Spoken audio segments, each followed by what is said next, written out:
네, 안녕하세요, 여러분. 오늘도 많은 분들 함께 해주셨네요.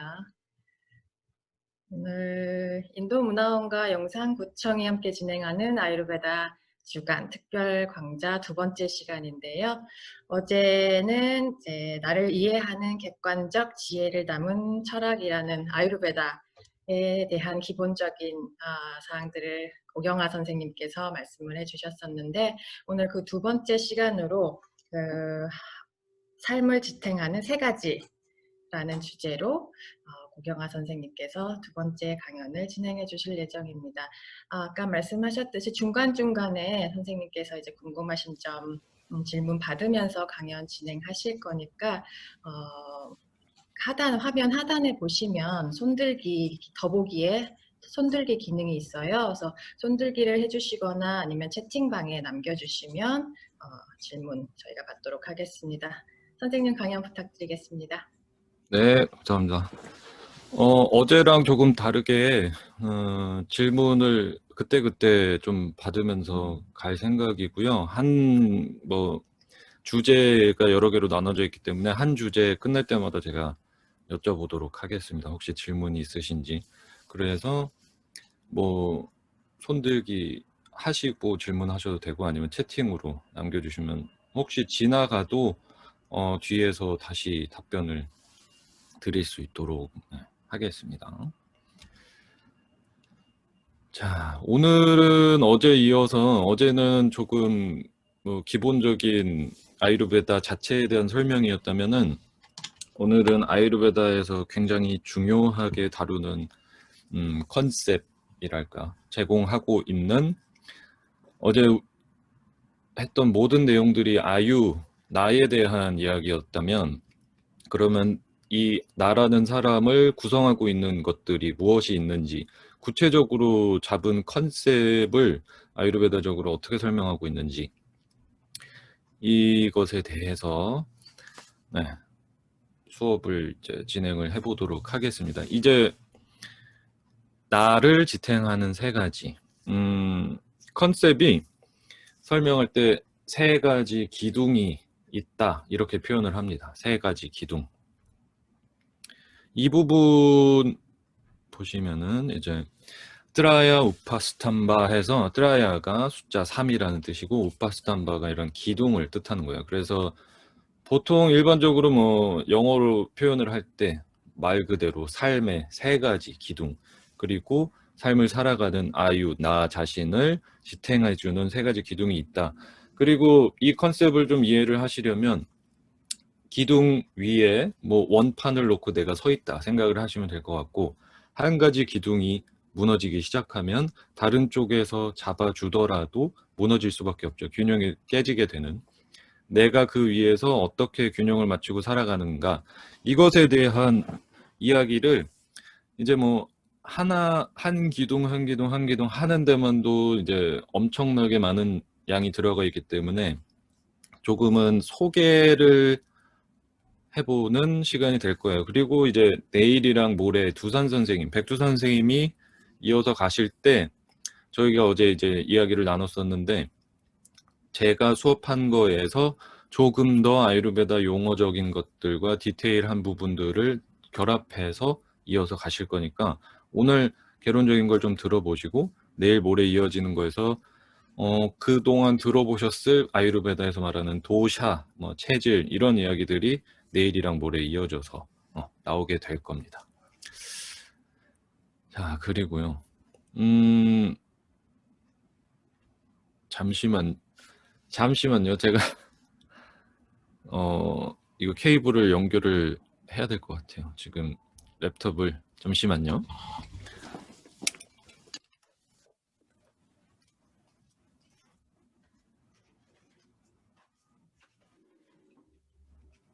네, 선생님이 케이블 연결하시는 동안 지금 쉬운 네 분 계신데 어저께 질문 못하셨던 분들이나 궁금한 점 있으신 분들은 여기 채팅방이나 아니면 지금은 그 음소거가 다 되어 계세요. 저희가 질문할 때 이따가는 이제 음소거를 풀어드릴 텐데 지금 뭐 하시고 싶은 말씀이나 건의사항 있으시면 채팅방에 남겨주시고 또 이따가 직접 말씀하시고 싶으신 분들은 그 손들기 기능 휴대전화나 지금 이렇게 컴퓨터로 하시는 분들 다 아래쪽에 화면 하단에 점점점 이렇게 더보기가 있을 거예요. 거기를 클릭하시면 손들기, 손바닥 모양이 있거든요. 그거 클릭하시면 손들기가 돼서 저희가 이따가 호명을 해드리도록 하겠습니다. 선생님 돌아오셨네요. 그럼 강연 계속 진행하도록 하겠습니다. 네, 죄송합니다. 자, 이어서 갈게요. 그래서 이렇게 시리즈로 이어서 간다는 거 잘 기억해 두시고, 어제 두 선생님이 제 수업 이제 하는 거 보시면서 좀 겹치는 부분이 많다고 하셔가지고 저희가 조금 세분화해서 더 디테일하게 들어가기로 했으니까 이어서 들어보시면은 아유르베다에서 내가 들어봤던 것에 대한 오해라든지 기본적인 부분들 설명이 잘 될 겁니다. 자, 이 트라이오파스탐바 이것이 제가 이제 모든 강의를 하거나 저희 스튜디오에서 수업을 하는 것의 가장 중요한 모토가 되는 부분이에요. 그래서 이 부분을 확실하게 좀 이해를 하시면 건강하게 변화하는 데 있어서 잊지 않고 가야 하는 부분들이 무엇인지 확실히 좀 짚어보실 수 있을 겁니다. 자, 그러면 무엇이 포함이 되어 있는지 한번 보겠습니다. 자, 세 가지 기둥이라고 했어요. 내가 살아가는데 필요한 세 가지 버팀목이 되어주는 기둥들이 있는데 첫 번째가 아하랍니다. 건강한 음식이에요. 건강한 음식. 그리고 두 번째가 니드라, 수면이라고 하는 것. 당연히 뭐 퀄리티가 좋은 숙면을 취하는 것이겠죠. 그리고 세 번째, 브라마짜리아. 이거는 이제 이렇게 단어를 딱 들으시면은 금욕, 역시 뭐 아유르베다 종교적인 거, 백그라운드가 그런 철학적인 거 이렇게 생각을 하실 수도 있겠지만 뒤에서 이제 한 항목씩 차근차근 들어갈 텐데 이 금욕이라는 부분이 우리 일상에서 어떻게 채워질 수 있고 우리가 어떻게 기를 수 있는지를 들어보시면 좋을 것 같아요. 여기에서 요즘 다시금 재조명되는 어제도 나왔던 마인드풀니스가 여기서 이제 나오게 될 거예요. 뭐 마인드풀하게 음식을 먹는 것 등등등 이런 부분들을 길러내는 것들을 어떤 식으로 그리고 그 안에 숨겨진 원리 같은 것들은 어떻게 되는지를 이 브라마짜리아라는 것 안에서 이해를 좀 하실 수 있을 것 같습니다. 자, 그래서 그냥 딱 들으셨을 때 어제도 제가 계속해서 말씀을 드렸지만 아유르베다가 뻔한 얘기, 알고 있던 얘기, 그런 이야기들이 생각보다 굉장히 많을 거예요. 뭐 건강하게 음식을 먹는 거 당연히 좋아지겠지. 잠 잘 자고 그리고 마음가짐을 어떻게 갖느냐가 건강을 유지하는데 가장 중요한 것이다. 이것을 역설적으로 생각을 해보시면 모든 지금 뭐 이거 시청하고 계신 분들 포함해서 모든 분들이 내가 어떻게 하면 건강해지는지 다 알고 계세요. 가장 우리의 큰 적은 아는데 내가 바빠. 아는데 그거 하기에는 내가 그거 말고 조금 더 편한 거, 그거 말고 내가 하던 거 그대로 하면서 조금 더 보태서 할 수 있는 거. 거기서 다 멈추실 거예요. 좋은 음식 좋게 먹는 거 알지. 알지만 하지만. 이제 영어로 저희가 수업을 할 때도 표현하는 게 항상 제일 부딪히는 벽이 수업 뭐 음식에 대한 강의, 수면에 대한 강의 하고 나면 I know, but 이걸로 끝나요 항상. 좋은 건 알겠지만 그렇게 못해요. 그러니까 영양제 사 먹어야 돼요. 그러니까 가서 마사지 받아야 돼요. 그러니까 관장해야 돼요. 이렇게 가는데 이번 좀 강의 시리즈를 통해서 나한테 관심을 가지시는 계기가 되셨으면 좋겠습니다. 어제 고혈압 질문 받은 것에 대해서 답변을 드리면서 아유르베다로는 고혈압 치료할 수 있나요? 치유되나요? 라고 질문을 받아서 제가 답변을 드렸는데 아유르베다로 치료할 수도 있고요. 현대의학으로도 치료가 되고요. 어떤 의학으로도 다 치료가 됩니다. 여기서 기본적인 것은 내가 생활습관과 식단을 바꾸지 않고 현대의학에서 주는 고혈압 약만 먹는 사람, 아유르베다에서 고혈압에 좋다는 약을 먹는 사람, 이런 걸로 좋아지는 분은 단 한 케이스도 없어요. 자기가 식사 습관, 운동, 수면 습관을 조절하신 분이 약을 보조적으로 했을 때 다 좋아지기 때문에 이거는 아유르베다나 현대의학의 문제가 아니라 내 문제라는 것을, 내가 지금부터 빨리 바꿔야 된다는 것을 좀 인식을 하셔야 된다. 어떤 질병이든 질문을 오늘 받으면 답변을 드리겠지만, 큰 틀에서 이 트라이오파스탄바라는 거, 나를 지탱하고 있는 거 세 가지가 내가 어떤 게 무너졌는지를 체크를 하시는 게 가장 중요해요. 자, 그리고 그래서 이 세 가지 기둥은 나의 삶을 지탱하는 기본 구성 요소 세 가지고요. 중요한 이야기가 바로 요거예요.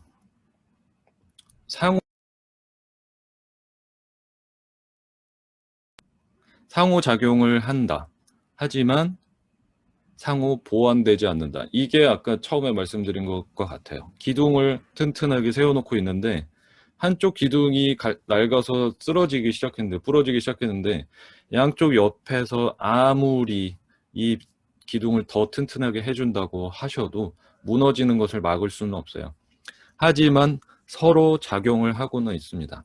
내가 먹은 음식이, 저녁에 먹었던 음식 때문에 내 수면의 질을 방해할 수가 있고요. 수면을 잘 못한 것이 혈액 공급을 떨어지게 만들어서, 혹은 내 장내 미생물을 지치게 만들어서 다음날 먹는 음식이 소화가 안 될 수가 있어요. 이렇듯 음식 때문에 수면이 망가지고 수면 때문에 음식이 망가지는 사이클을 계속 반복하고 있을 거고, 그리고 브라마짜리아라는 것이 뒤에서 설명되겠지만 궁극적인 휴식을 취할 줄 아는 법이에요.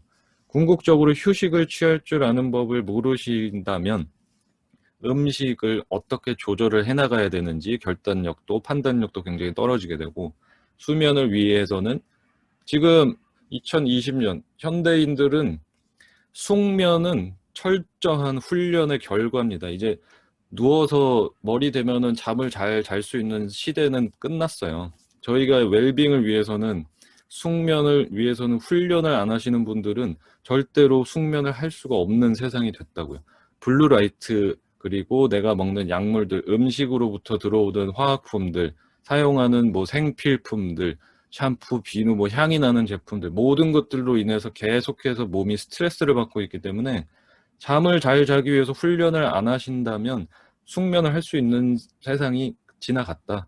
그만큼 편리해졌지만, 그렇기 때문에 내가 이 세 가지를 채우기 위한 노력을 하고 있는지 안 하고 있는지를 보셔야 돼요. 절대로 다른 한 가지가 무너지는 것을 어떻게 억지로 다른 부분으로 약 하나 사 먹는 걸로 채워질 수 있는, 내가 그런 걸로 사라지지 않는다는 걸 아셔야 된다는 거죠. 네.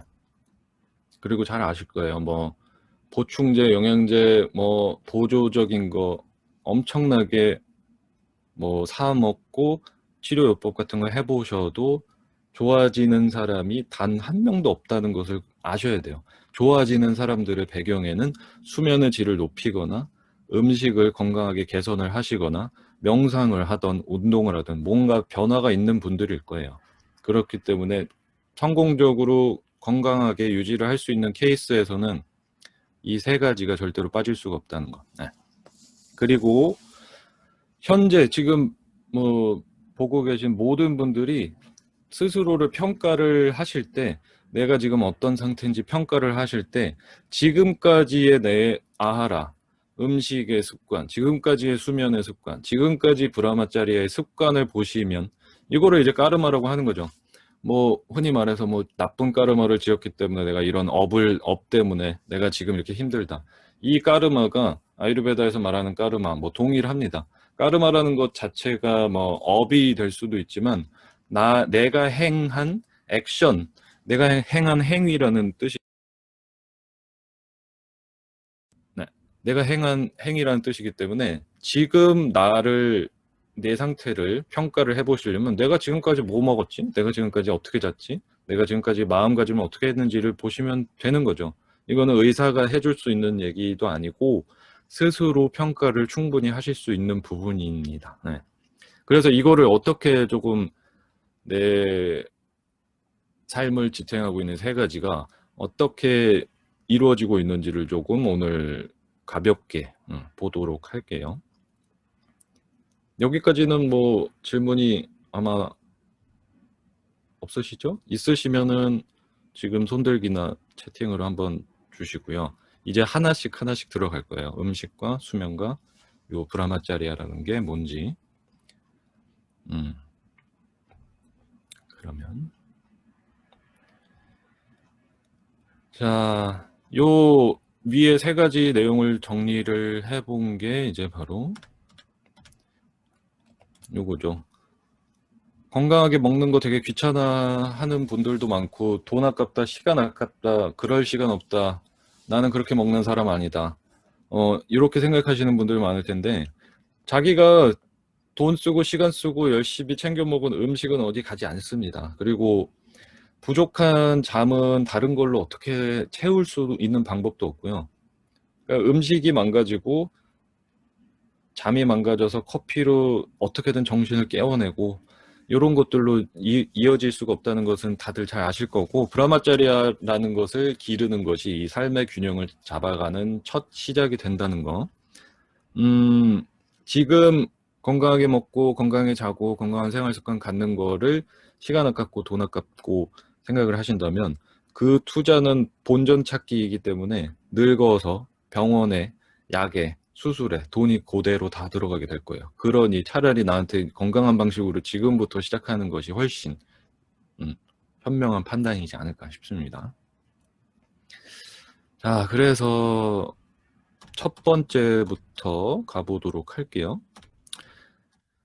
나의 삶을 지탱하는 세 가지. 첫 번째, 아하라, 음식입니다. 네, 음식 이야기를 제가 이제 가장 많이 하는 것 같아요. 모든 강의, 그리고 제 유튜브에도, 슈리베더 유튜브에도 음식 레시피, 건강한 음식 레시피, 그리고 저희가 하는 클래스도 뭐 쿠킹 클래스 같은 거 제일 많이 하는 것 같고, 뭐 피부 건강이든 성인병 워크숍이든 항상 하면 음식, 어떻게 음식 먹어야 되는지가 항상 빠지지 않고 등장을 하는데, 그게 왜냐하면 이제 저한테도 가장 중요한 부분이었기 때문에, 제가 건강해지고 인도에 다녀오고 건강해질 수 있었고 하는데 가장 기본적으로 변화가 일어났던 부분이 바로 음식이었기 때문에, 음식에 대한 이해를 다시 해보고 정의를 다시 내릴 필요가 좀 있습니다.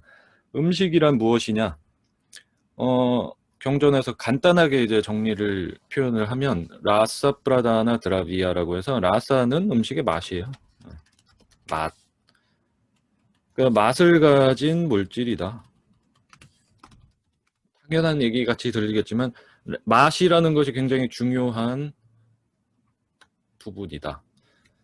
어제 말씀을 드렸던 부분 중에서 약이랑 음식이랑 혼용하지 말자라는 얘기를 계속 했어요. 음식으로 못 채우니까 보충제 먹어야지라고 자꾸 하시는데, 음식이라는 것은 맛이라는 것을 가진 물질이고 그것이 우리의 삶을 지탱하는 세 가지 중에 한 가지예요. 약이라는 거, 보충제라는 것은 한 가지 성분을, 특정 성분을 고립시켜서 농축을 시켜서 효능을 극대화한 물질이에요. 음식이 필요한 것이 사람에게는 효능이 필요한 것이 아닙니다. 맛이라는 것으로 어떻게 소화력이 조절이 되는지도 오늘 조금 가볍게 들어볼 텐데, 그만큼 음식이라는 것은 그 고유의 맛을 살려서 음식을 먹는 것.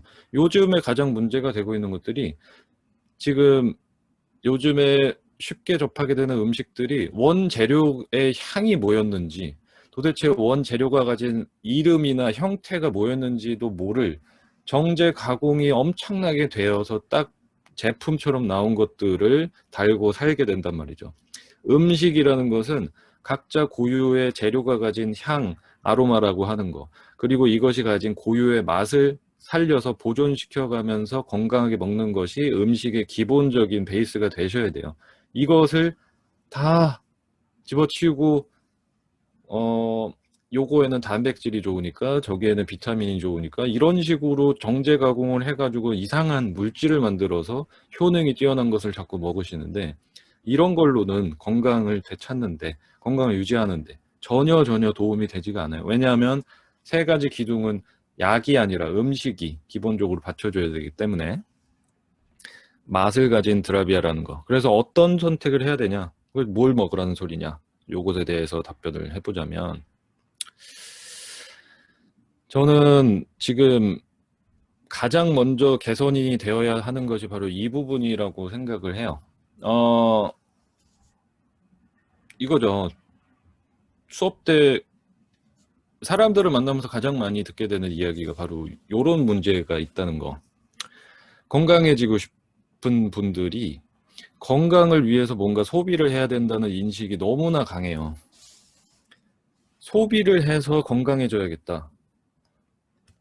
제일 많이 듣는 질문, 제가 어제도 오늘도 계속 말씀드리지만 이 아유르베다에서 바라보는 성인병에 대해서 강의를 한참 합니다. 건강하게 음식을 어떻게 바꾸셔야 되고 어떻게 운동을 하셔야 되고 다 끝나고 나면 질문을 딱 하시면 저 그래서 아유르베다에서 성인병에 좋은 저거 당뇨가 심한데요. 당뇨에 좋은 약 좀 추천해 주세요. 당뇨에 좋은 음식 좀 추천해 주세요. 이런 걸로 항상 끝나거든요. 뭔가를 소비를 해서 건강을 좋게 만들어야겠다고 자꾸 생각들을 하시는데 나로 내가 지금 비추고 있는 것들이 이런 건강에 좋다는 거, 한약재, 영양제, 어느 나라에서 좋다는 거, 이런 거에 관심을 가지실 게 아니라 이 카메라를 자기 안으로 자꾸 돌리셔야 돼요. 내 안에서 뭐가 일어나고 있는지, 내가 뭐가 부족한지를 자꾸 보셔야 되는데, 어떻게든 좋은 거, 좋은 거, 좋은 거. 이러다 보니까, 제일 많이 아프신 분들이 좋은 거를 제일 많이 드시고 있다는 거를 좀 아실 필요가 있어요. 아프신 분들이 아침부터 시작해서 누가 준 즙에다가 어디서 받아온 엑기스에다가 영양제에다가 막 이만큼씩 드세요. 조물조물 드시고 계속해서 드십니다. 브라질 너트도 좋은 거니까 계속 드시고 모두 먹고 이거는 누가 담궈준 청에다가 계속 하루 종일 좋은 거를 이렇게 많이 드시니까 이게 본인이 좋아지고 싶고 건강해지고 싶다는 욕구에서 시작된 것이기 때문에 나쁘다고 보진 않지만 너무나도 잘못된 방식으로 소비를 해서 좋아지겠다는 이 오류를 먼저 짚어볼 필요가 있어요. 이것이 먼저 선행이 되지 않으면 이 컨셉이 정리가 안 되시면 결국 오늘 수업도 끝나고 나면 그래서 아유르베다에서 장에 좋은 음식이 뭐라고 이걸로밖에 안 끝나거든요. 이러시면 시간을 투자해서 들으시는 거에 비해서 얻어가시는 게 없기 때문에 나한테 질문을 할 수 있는 부분들을 조금 최대한 준비를 해봤어요. 제 쿠킹 클래스의 기반이 되는 이론들이 이런 거를 최대한 배제한 것들이거든요. 무엇을 먹어야 되나요? 하는 질문에 이런 것들이 화두로 떠오르면 안 된다는 거죠. 좋은 음식을 해먹는 거, 영양가 높은 음식을 먹는 거, 효능이 뛰어난 음식. 몸에 좋은 게 뭐지? 이 질병에 좋은 게 뭐지? 아유르베다에서 당뇨에 좋은 게 뭐지? 아, 그러면 단백질은 어떻게 해요? 채식을 하면 단백질은 어떻게 하고? 이거 오메가3 때문에 먹는 건데요. 불포화 지방산. 그러면 채식이 좋은 건가요? 뭐 마크로비오틱이 좋은 건가요? 육식이 좋은 건가요? 사찰 음식이 최고인가요? 이런 걸로 엄청 싸우세요. 이거 먹으면은 뭐가 부족하다더라. 이렇게 하면.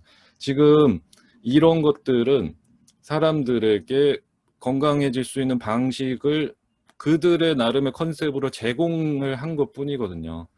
이러한 뭐 다이어트, 물론 뭐 사찰 음식이나 뭐 채식, 자연식물식 같은 것들이 좋은 기반을 다진 뭐 식단이 될 수는 있지만 뭐 그런 거 말고 막 황제 다이어트니 뭐 저탄고지니 막 이상하게 생겨난 것들 그런 거는 다 제쳐두고 오랫동안 이제 보존이 되어 온 이런 좋은 것들의 맹점이 무엇이냐, 그리고 우리가 놓치고 있는 것이 무엇이냐? 내 소화력은 하나도 고려를 하지 않고 자꾸 누군가의 식단을 따라가시려고만 하거든요. 사찰 음식은 이렇게 먹는 거니까 이렇게 배워서 나에게 적용을 해야 되고, 채식은 이거니까 여기다가 계속 적용을 하시고, 자연식물식도 이런 거니까 나를 여기다 맞춰보려고 자꾸 하시는데, 이런 것들을 일단 다 집어쳐야 돼요. 다 집어치고 나한테 내 소화가 잘 될 음식이 뭔지를 생각을 해보셔야 되거든요. 내 소화력이 어떻지? 제가 이제 과감하게 말씀을 드리면 어떤 음식이 좋은 거지? 소화 잘 되는 게 짱입니다. 소화가 잘 되는 게 짱이에요. 그거 이상이 없어요. 영양가고 뭐고 다 제쳐두고 속이 편해야 돼요. 속이.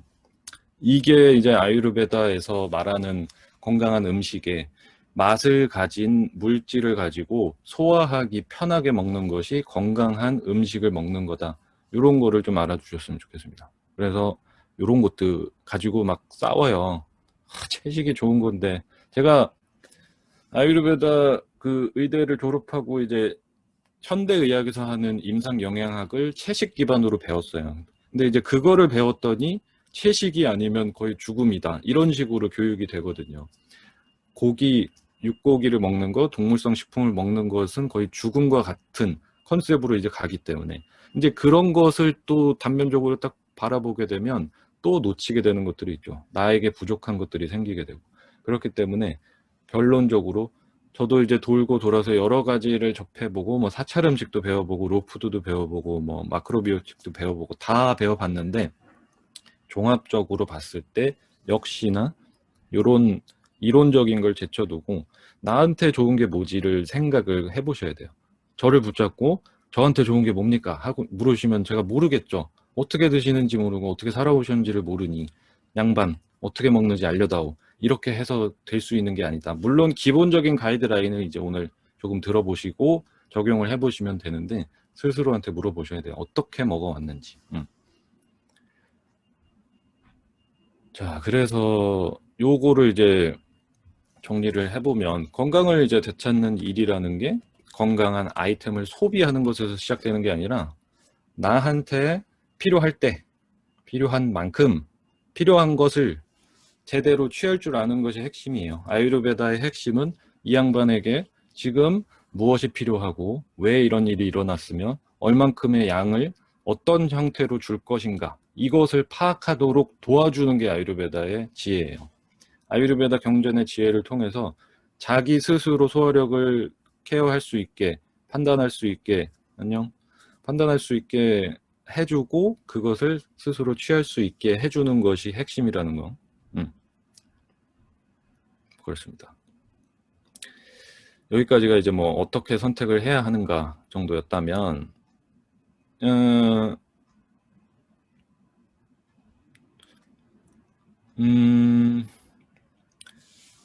조금 더 연장을 해서 가보면은 이제 이게 치유의 조건 세 가지, 아유르베다의 뭐 치유 조건 세 가지에서 등장하는 얘기인데 지금 나를 구성하는 요소가 음식과 수면과 생활 습관이었죠. 치유하는 조건도 똑같습니다. 음식이고 생활 습관이고 그리고 마지막이 약이에요.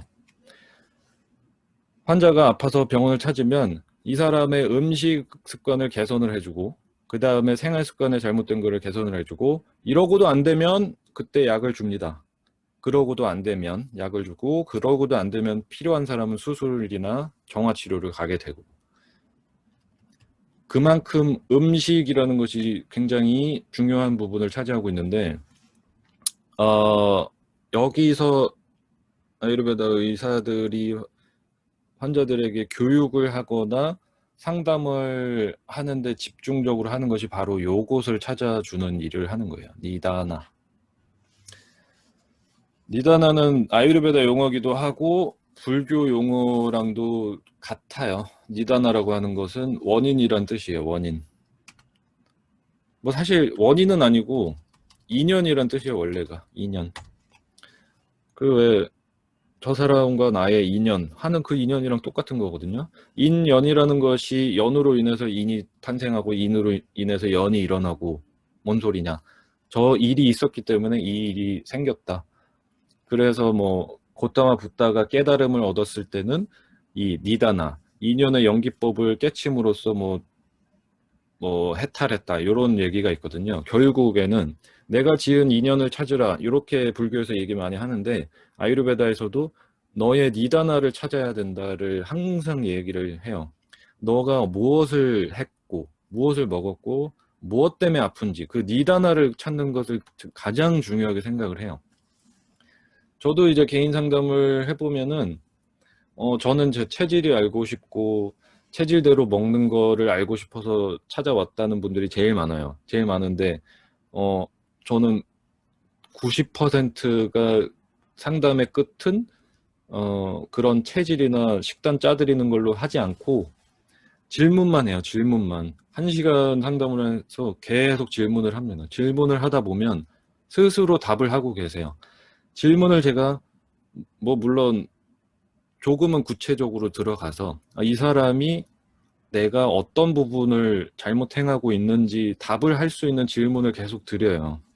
어떤 게 잘못된 것 같은지, 무엇을 해왔는지를 계속 질문을 하면 한 10분, 20분. 왜냐하면 스스로 그런 시간을 안 갖기 때문에 이런 부분이 옆에서 누군가 도와줘서 이거를 들어갈 수만 있으면 되거든요. 그래서 계속 질문을 하다 보면 스스로 답변이 다 나와요. 아, 내가 이렇게 해서 지금 여기까지 왔구나를 스스로 답변을 찾고 가시기 때문에 가장 중요한 거, 건강에 가장 중요한 거, 내가 지금 뭔가 불편한 무언가가 있다? 이거를 찾는 것이 가장 중요하다는 것. 네.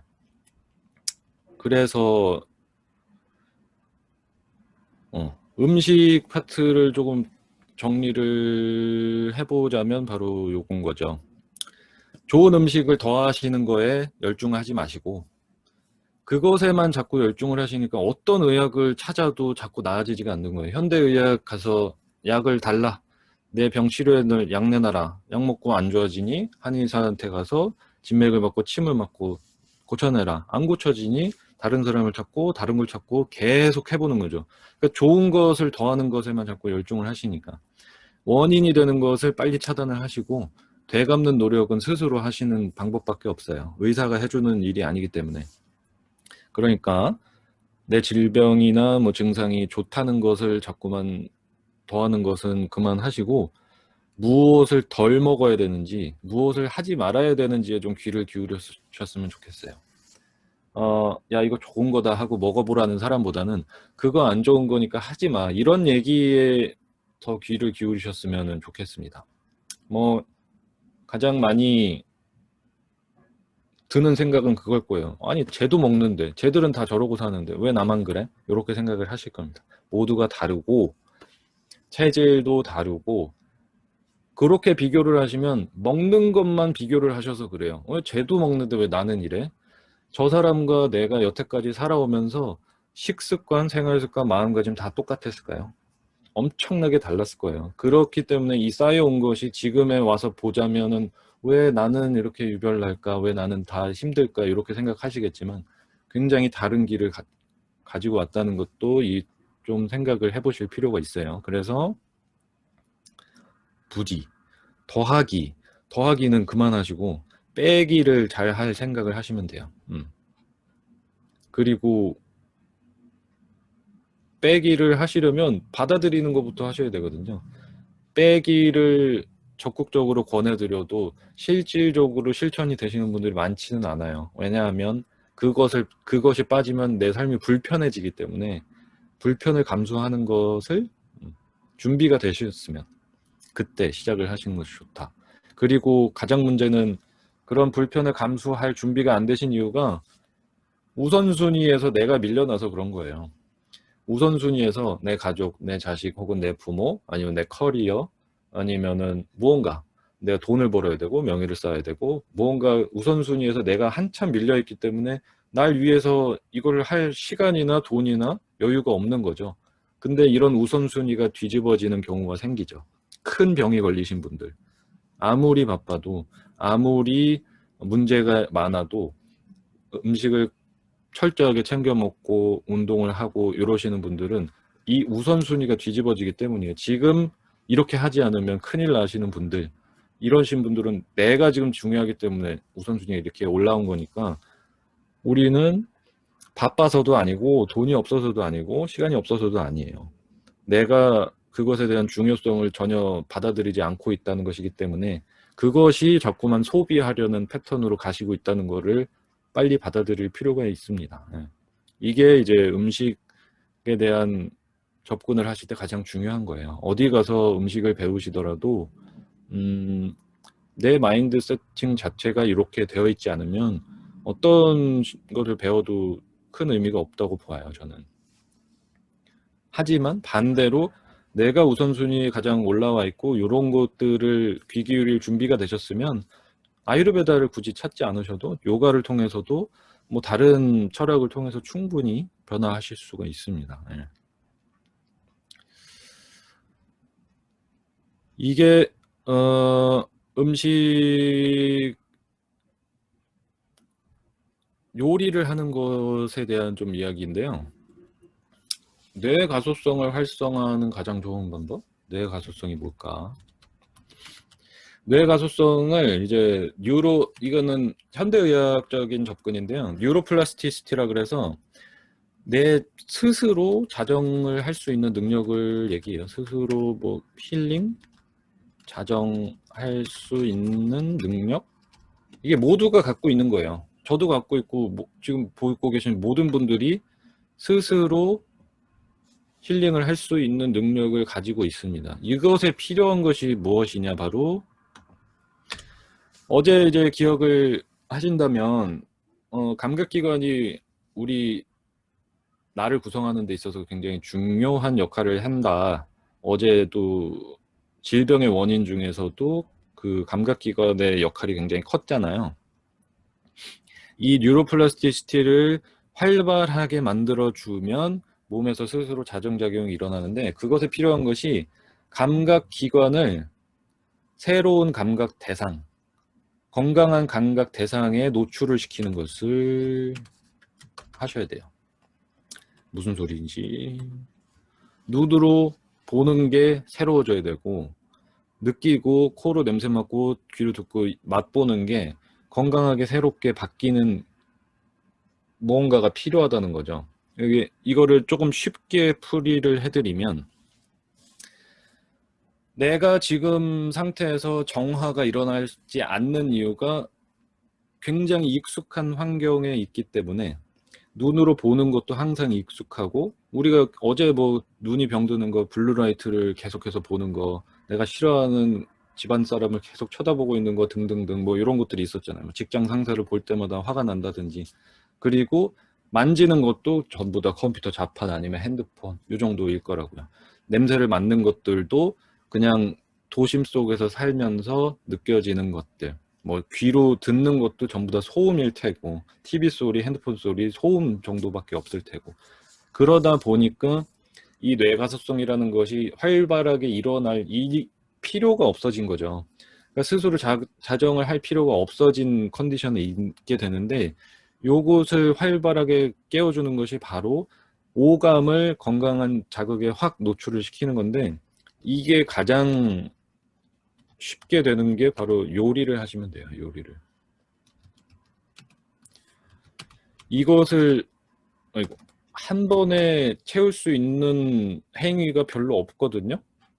근데 그 중에서도 굉장히 가장 건강한 방식으로 채울 수 있는 것이 건강하게 요리하는 거예요. 편의점에서 도시락 사다가 그 전자레인지에 이제 데우는 거 말고요. 한 가지를 보시면 돼요. 건강한 식재료를 직접 눈으로 보면서 고르고 시각적으로 눈으로 보게 되고 요리를 한다는 것이, 그리고 신선한 재료들, 이 버섯을, 이 양배추를, 이 뭐 비트를 손으로 직접 만지면서 요리를 직접 하시면서 그 재료가 가진 본연의 아로마들, 향을 맡게 되고, 그리고 요리를 하는 소리가 다 들리죠. 조리를 하는 동안에도, 칼질을 하는 동안에도 새로운 소리에 노출이 되게 되고, 마지막으로 맛을 보게 되는 거. 이 한 번의 행위, 그리고 음식을 하는 것이 내 일상에서 밥을 먹어야 되는 것을 채울 수 있는 거잖아요. 별개로 새롭게 하지 않아도 되는 활동 중에 이런 5가지 감각을 건강한 노출로 바꿔줄 수 있는 것이 거의 없어요. 근데 그래서 이 요리를 직접 하시는 것이, 왜 그렇게 TV에서 뭐 아침 프로나 이런 주말 프로에 막 큰 병에 걸리셔가지고 암에 걸리신 분들이 막 산속에 가가지고 밥하고 그러면서 어떻게 해서 암이 나으셨나요? 그러면은 제가 이 뒷산에 가가지고 이 뿌리를 캐서 다려 먹었더니 막 암이 없어졌습니다. 이런 소리를 찍어 오잖아요, 방송국에서. 근데 그 사람이 그거를 다려 먹었으니까 좋아진 게 아니라 모든 자극을, 감각 대상들의 자극을 병든 곳에서 건강한 곳으로 옮겨오고 요리를 하기 시작하는 거예요. 주변에도 많이 보실 거예요. 직접 건강하게 채식이든 뭐든 요리를 하기 시작하면 건강하게 바뀌는 것들. 이것이 바로 내 감각기관을 새로운 대상에 노출을 시키는 것이고, 이게 뇌가소성을 활발하게 하면 스스로 자정작용을 하는 데 있어서 굉장히 도움이 되니까, 요리를 직접 하는 거를 꾸준하게 매일 실천을 해보는 것이 건강하게 변화하는 데 가장 중요한 부분이 된다는 거. 오늘은 좀 건강하게 먹어볼까 해서 일주일에 한 번, 일요일에 한 번 요리 토스트 하나 만드는 것 정도로는 뇌가소성이 활발해지기 힘들어요. 매일 건강한 자극을 5개를 이렇게 노출시킬 수 있도록 하시는 것이 중요하단 말이죠. 네.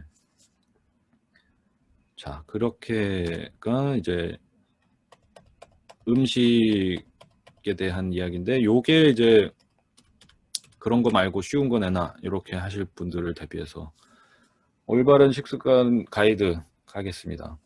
1번이 소화하기 편한 음식이에요. 제가 지금까지 계속 얘기했죠. 좋은 음식은 소화하기 편한 게 짱입니다. 더 이상 없어요. 다른 거 다 집어치고. 소화하기 편한 음식, 아유르베다 이제 용어 표현이지만 뭐 라구, 가볍다. 가벼우지 살도 빠지고 좋겠죠. 무슈나, 따뜻한, 뜨거움. 그 다음에 이제 뭐 사트빅한 거는 이제 건강한 기본 베이스 재료들이 사트빅하다. 사트바가 이제 밝은 기운의 에너지를 줄 수 있는 것들인데, 대부분의 채식과 뭐 채식 위주의 음식들, 뭐 과일들, 견과류들 이런 것들이 이제 사트빅한 음식에 다 들어가 있겠고, 그러니까 이런 사트빅한 건강한 식재료를 가지고 가벼움과 뜨거움을 줄 수 있고, 그리고 적절한 지방을 사용한 음식이 돼야 되는데, 어떻게 생각을 하시면 되냐면, 사트빅한 게 이제 보통 제일 많은 게 통곡물, 채소, 뿌리 채소, 잎 채소, 그다음에 요 정도? 뭐 콩이라든지 이런 것들. 이런 것들이 가장 많겠고, 그리고 이 사트빅한 음식들이 대체적으로 전부 다 가벼운 성질을 가지고 있어요. 아유르베다는 동종요법, 이종요법 다 포함이 되는데, 가벼운 성질의 음식을 몸으로 가져오게 돼서 소화를 시키면 몸에 가벼움을 가지고 온다. 이렇게 되어 있고, 뜨거운 성질의 음식을 먹음으로써 몸의 체온을 잘 유지시키고 할 수 있는데, 그리고 여기에 적절한 지방이 있어야 소화가 굉장히 편해지는 거죠. 요거는 어제 나왔던 이 아그니, 소화력을 나타내는 불을 잘 유지를 하시는데 기본 조건이에요. 안에서 불을 태워서 소화를 시키는데, 이 불이 열심히 일을 해야 된다면 이 음식을 태우는데 에너지를 굉장히 많이 쓰게 되면 내가 몸이 지치게 된다는 걸 아시면 돼요. 다시 한번 설명을 해보자면, 내가 몸속으로 집어넣는 음식을 아근이라는 불이 활활 태워서 이걸 소화를 시켜야 되는데, 당연히 가볍고 따뜻한 음식이어야, 그리고 적절한 지방이 들어가 있어야 불에 잘 타겠죠. 근데 요거를 잘못 생각해서 혹은 잘못 선택을 해서, 두 가지겠죠. 잘못 선택하는 방식이 기름에 튀기고 동물성 식품을 무겁게 크리미하게 먹는 것들이 무거우니까 소화하는데 에너지가 많이 필요한 것이 하나일 테고, 나머지 하나는 건강해져야지 라는 생각 때문에, 영양소가 많이 필요하다는 생각 때문에 생채소, 생과일, 그 다음에 요런 차가운 성질의 음식들을 굉장히 많이 드시는 분들이 있단 말이죠. 요렇게 드시다 보면은 영양소 따지면서 먹다 보면 소화력이 이것을 태우는데 굉장히 에너지가 많이 필요하단 말이에요. 내가 음식을 태우는데 에너지를 많이 소비하시게 할수록 내 몸을 힐링하고 재건하고 휴식을 취하는데 어려워진다는 것만 아시면 돼요. 내가 아프면 소화력은 떨어지고, 그러면 힐링을 하는 에너지가 많이 필요할 거 아니에요. 그러니까 아프면 죽을 먹이는 겁니다. 아프면. 왜 죽을 먹이느냐? 소화력이 최저치로 떨어져 있기 때문에 소화를 하는데 형태가 가장 편한 형태로 넣어줘야 된다는 거예요. 그것이 가볍고 뜨겁고 적절한 팻이 들어간 이런 것을 갈아서 혹은 이렇게 뭉근하게 해주는 것, 이런 것들이 소화력이 음식을 소화하는데 에너지를 많이 안 쓰고 내가 힐링이 되는데 에너지를 쓸 수 있도록 해주기 때문이다. 이렇게 아시면 되겠습니다. 그래서 일반적인 음식 가이드라인은 이런 것들이 채워져야 하는 것이고, 요거는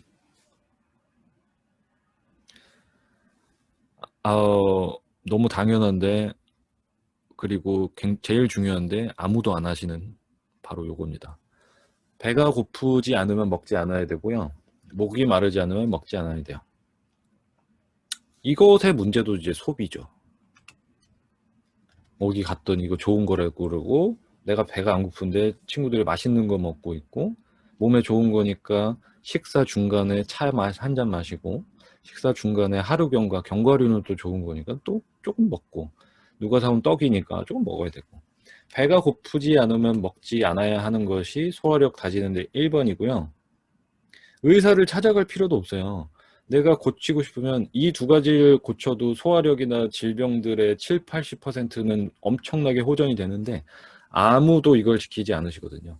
이렇게 그러면은 저 뭐 하루에 2리터 물 마시라 그랬는데 이러면 단백질 부족해서 어떻게 해요? 저는 안 먹으면 손이 떨리고 그래서 불안해지고 그래요.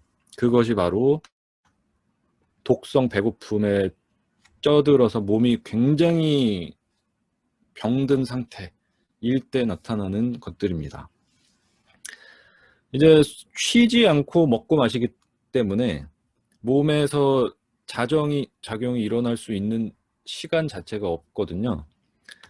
요것에 대한 답변을 드리면 몸에서 디톡스가 가장 활발하게 이루어지는 시간이 언제일까?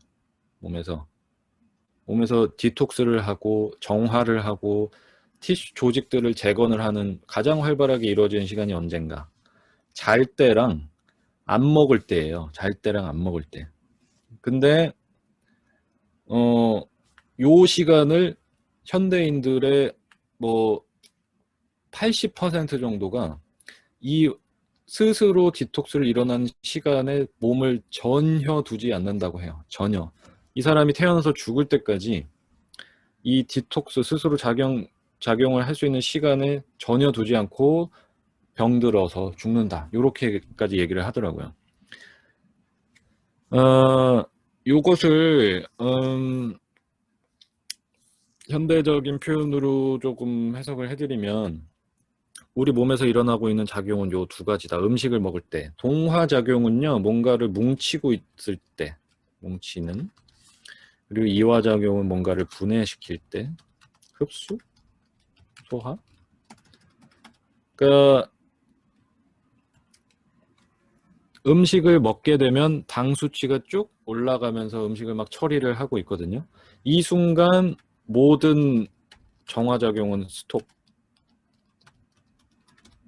모든 정화작용이 딱 중지가 되고요. 소화를 시키는데 모든 일을 다 합니다.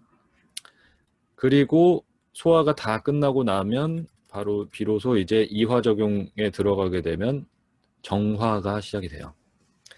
음식을 먹는 시간, 분해하는 시간 동안에는 당 수치가 쭉 올라갔다가 떨어지면서 몸이 스스로 정화할 수 있는 시간이 시작이 된단 말이죠. 안 먹는 시간에 이런 일이 일어나는 거예요. 근데 음식을 먹자마자 한 2-3시간 지나서 당 수치는 떨어지게 돼 있거든요. 이 동화작용 안에서. 당 수치가 딱 떨어지는 순간 바로 여기에 걸려드는 거죠. 독성 배고픔. 음식 소화가 끝나자마자 바로 손이 떨리거나 불안하거나 우울감이 올라온다거나 배고픔을 느낀다거나 배에서 꼬르륵 소리가 난다. 바로 이 독성 배고픔에 쪄들어 있는 상태다. 요거를 제일 중요하게 아실 필요가 있어요. 그리고 대부분의 사람들은 이 독성 배고픔 때문에 끊임없이 마시고 먹고, 왜냐하면 불안하기 때문에 먹고 나서 한 3시간이 지나면 가만히 있기가 힘드니까 커피를 한 잔 마셔야 되고 주전부리를 좀 먹어야 되고, 요런 패턴으로 계속 이어지고 있는 거고, 요것이 바로 모든 질병의 씨앗이 되는 그 아마라고 하는 것, 어제 나왔던 이 질병의 씨앗이 되는 아마 때문에 생겨나고 있다는 거 아셔야 되고, 진정한 배고픔은 이런 불안감이라든지 초조함이라든지 속에 가스가 차게 한다든지 이런 일이 절대로 일어나지 않는다는 거. 그러면 내가 가지고 있는 이 배고픔, 목마른, 난 너무 자주 배고프고 자주 목마른데 이게 건강한 욕구가 아닌가요를 알아보시는 방법은 자기 뱃살을 잡아보시면 알아요. 뱃살을 잡아보거나 어딜 잡아보시면 진짜 배고픔은 몸에 절대로 지방을 쌓이게 하지 않고, 진짜 배고픔으로 음식을 드시면 절대로 과한 필요 이상의 칼로리를 채우지 않게 하거든요. 그러니까 어딘가 지금 지방이 두둑히 쌓여 있다. 그러면 내가 이제 배고픔이 아니라 가짜 배고픔에 의해서 음식을 먹고 있구나. 이렇게 아시면 될 것 같습니다. 그리고 진짜 배고픔은 보통 구강 쪽이나 목에서 느껴지는 감각이라고 해요. 머리로 배고프다, 아니면 속에서 꼬르륵 된다, 이런 사인들이 대체적으로 이제 독성 배고픔 중에 하나가 되겠습니다. 네. 요거는 이 부분 다 생략하더라도 제일 쉽게 시작하실 수 있는 거는 배가 고플 때, 목이 마를 때만 먹고 마시는 것을 하셔야 된다는 거. 쉬는 시간을 몸에다 주시는 것이 가장 필요하고, 배가 고프지 않을 때 먹고 마시기 때문에 쉬는 시간이 부족하고, 요것을 이제 의학적으로도 잘 밝혀냈죠. 이제 현대의학에서도 잘 밝혀내서 일본의 의사 선생님이, 물리학자였나 의사 선생님이 요거 가지고 오토파지라는 효과를 가지고 간헐적 단식에 적용을 해서 오토파지 효과를 끌어올려서 암을 치료한다. 단식하는 요법이거든요. 간헐적 단식을 통해서 몸에 쉬는 시간을 줘서 스스로 자정작용을 가져가게 하는, 요거를 고안해서 이제 노벨상까지 받으셨어요. 그러니까 그것에 어려운 뭐 치료 방법이나 이런 거 들어간 게 아니거든요. 이 사람의 음식 먹는 습관을 쉬는 시간을 주게끔 하는 거. 요것이 가장 중요하다는 거. 간식만 안 하시면 됩니다. 간식만. 그게 제일 어렵겠지만. 소화력을 다스리는 데 있어서 간식이나 습관적으로 마시는 것을 하셔서는 절대로 좋아질 수가 없다는 거. 자, 그 다음에 이제 네 번째는 맛의 조화를 중요하게 생각을 하셔야 되는데, 6가지 음식의 맛을 가지고 아유르베다는 표현을 합니다. 요 떫은 맛은 이제 현대적인 맛의 카테고리에는 들어가지가 않아요. 아유르베다에서만 얘기를 하는 건데, 떫은 맛이 뭐야? 떫은 맛이 이제 떫은 감, 아니면은 녹차에 쓰고 그 텁텁한 떫은 맛, 요런 것들이 이제 떫은 맛을 대표적으로 얘기를 하는 거고요. 지금 내 몸에서 어떤 컨디션이 있다, 이런 것들을 보실 때 중요한 것이 바로 어떤 음식의 맛을 내가 많이 먹고 있는지, 어떤 음식의 맛이 부족한지를 찾아보시면 돼요. 주로 요것만 다 들어가 있죠? 보시면 다 요것만 드실 거예요. 달고 시고 짜고 매운 거, 그죠? 쓰고 떫은 거 맛없으니까. 누가 쓰고 떫은 거 먹겠어요? 왜 각각의 맛마다 이 맛이 가지고 있는 성질들이 다 있거든요. 단맛이 주는 몸의 작용 같은 경우는 다들 잘 아시겠죠? 불어납니다. 막 불어나고. 신맛이, 짠맛이, 매운맛이 갖고 있는 성질들이 다 있어요. 그리고 왜 그러면은 몸에 좋은 약들은 다 쓰고 떫을까? 쓰고 떫은 맛이라는 것 자체가 가진 액션이 몸에 있는 감염증이나 염증을 낮추는 데 효과가 있기 때문이에요. 그러니까 평상시에 식단에서 쓴맛이나 떫은 맛을 거의 우리가 먹지 않기 때문에 음식으로서 질병이 오기 시작하는 거고, 그게 앞에 4가지 맛만 굉장히 많은 상태로 드시기 때문에 그렇다는 거. 그래서 부족하거나 과한 맛의 작용이 일어나고 있다는 것을 잘 아시고, 내 식단에서 부족한 맛이 뭐지를 꼭 생각을 해보셔야 돼요. 아까도 나왔고 계속 나오는 얘기지만, 쓰고 떫은 맛이 대부분의 통곡물, 뭐 현미라든지 건강한 쌀, 뭐 퀴노아, 귀리 이런 것들, 그리고 녹차, 이파리 채소들, 뿌리 채소들, 뭐 이런 것들에 제일 많은 것들이 이제 쓰고 떫은 맛이 되겠습니다. 네. 그리고 요 내용은 사실은 맛 별로 높아지고 낮아지는 에너지, 그리고 증상마다 먹지 말아야 되는 것들이 너무나 많아서 오늘 다 할 수가 없기 때문에 그러면 당장 어떻게 적용을 할 수 있는, 실생활에서 적용할 수 있는 거 한 가지만 말씀을 드릴게요. 바로 식사 마지막에 먹는 음식의 맛. 요게 가장 중요해요. 요게. 이거 식사 마지막에 가장 뭘 많이 드시죠? 아마도 달고, 단, 차가운, 유제품. 이거 제일 많이 드시겠죠? 그죠?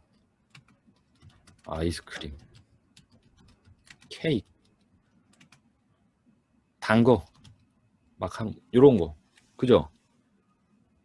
왜냐하면은 밥 먹기 전에 먹으면 밥맛 떨어지잖아요. 그럼 밥 먹고 나면 배가 불러 죽겠는데도 이건 다 들어가잖아요. 왜 그럴까? 왜? 이것에 가진 가장 큰 문제가 무엇인가? 일단은 유제품, 단 거, 소화 마지막에 들어가면 일단 소화가 안 되고 체내에 남습니다. 무엇이 남냐면 바로 우유 단백질인 카제인이 남게 돼요. 이 카제인이 남는 것이 모든 질병의 근원적으로는 성인병이나 암이나 뭐 대장질환이라든지 여러 가지의 문제가 되는 것이, 카제인이 문제라는 게 아니라 소화를 못 시키고 남는 카제인이 체내에 쌓이는 것이 가장 큰 문제가 돼요. 요거를 순서대로 보시면 될 것 같은데, 단맛은 식욕을 돋구는 작용을 해요. 단맛이라는 것은 기본적으로 식욕을 돋구면서 입에서 분비물을, 소화액을 분비하도록 하고, 두 번째 신맛으로 넘어가게 되면, 신맛은 소화액 분비 자체도 하지만 음식을 분해하기 시작하는 역할을 하게 되고, 짠맛은 지금 들어가 있는 음식들이 잘 뭉치도록 해주는 역할도 합니다. 그리고 음식의 맛 자체를 끌어올리기도 하고, 그 다음에 매운맛은 우리가 이제 음식을 먹으면서 김치가 필요하다고 느끼는 순간들이 있잖아요. 김치의 그 매운맛이 갖고 있는 작용이 이렇게 막혀 있는 것들을 좀 뚫어주고 분해해주는 작용이 있기 때문이에요. 그 맛이 갖는 힘을 가지고 생각을 해보시면 돼요. 느끼하니까 뭐 하니까 다니까 매운 게 좀 필요하다. 이런 것들이 맛 자체가 가진 성질이 어떻게 소화를 도와주는지 각각의 역할을 하기 때문이고, 그 다음에 뒷부분으로 갈수록 이제 쓴맛이나 떫은 맛은 소화액을 잠가주는, 소화 마무리를 알려주는 단계에서 필요한 맛들이에요. 마지막으로 식사 마무리에 떫은 맛을 먹어줘야 변의 형태가, 감 떫은 거 먹었을 때 한번 생각을 해보시면 될 것 같아요. 감을 딱 떫은 감을 먹었을 때 입에 있는 그 물기가 다 쫙 말라붙죠. 이렇듯 수렴성의 에너지가 있기 때문에 떫은 맛을 식사 마무리에 딱 하시면 음식을 먹고 나서 변의 형태를 잡을 때 변이 너무 무르거나 마르지 않도록 딱 형태를 잡아주는 역할을 하는 게 바로 이 떫은 맛이 하는 거예요. 그렇기 때문에 식사 마무리를 항상 떫은 맛으로 해주시는 게 좋은데, 지금 소화 잘 안 되시는 분들의 특징이 음식 다 먹고 후식배를 따로 남겨두고 바로 달달하고 기름지고 차가운 케이크나 단 거를 드시면 소화가, 몸의 입장에서는 소화가 다 끝났는데 갑자기 단 게 들어오면서 다시 소화를 시작해야 되는, 다시 정화작용을 끝내고 소화를 하는 게 아니라 또 쉬는 시간 없이 먹어야 되는, 그리고 아까 말씀드린 대로 과식을 하게 되기 때문에 우유 단백질이 남아서 모든 질병으로 이어지는, 요렇게 된다는 거 기억해 두시고, 절대로 이제 식사 마무리를 단맛으로 안 하셨으면 좋겠어요. 그래서 그러면 이거 안 먹고 살아요? 드셔도 됩니다. 드셔도 되니까 식사 시작할 때 한번 드셔보세요. 식사 시작할 때 내가 그 식후에 먹는 그 달달한 뭐 과일이든 떡이든 요거트든 아이스크림이든 그거를 식사 시작할 때 드셔보세요. 그리고 한번 보십시오. 내가 어제 먹었듯이 이 모든 양을 똑같이 먹을 수가 있는지. 절대로 단맛에 이 후식으로 드셨던 걸 드시면 내가 어제 먹은 만큼의 식사량을 똑같이 드실 수 있는 분은 아무도 없어요. 결국 결론적으로 나는 항상 과식을 해왔다는 거를 찾는 방법이기도 해요. 그렇기 때문에 차라리 못 끊겠으면 식사 시작할 때 먹으라 이렇게 말씀을 드리거든요. 그렇게 하는 방법도 있고, 떫은 맛은 대표적으로 잘 쓰는 나라들이 있어요. 인도라든지 일본, 우리나라도 해당이 될 수가 있겠고, 이게 식단에 올라가는 나라들이 잘 없는데, 인도 같은 경우에는 이제 버터밀크를 사용을 합니다. 이제 버터밀크라는 게 있고, 일본은 미소 혹은 녹차.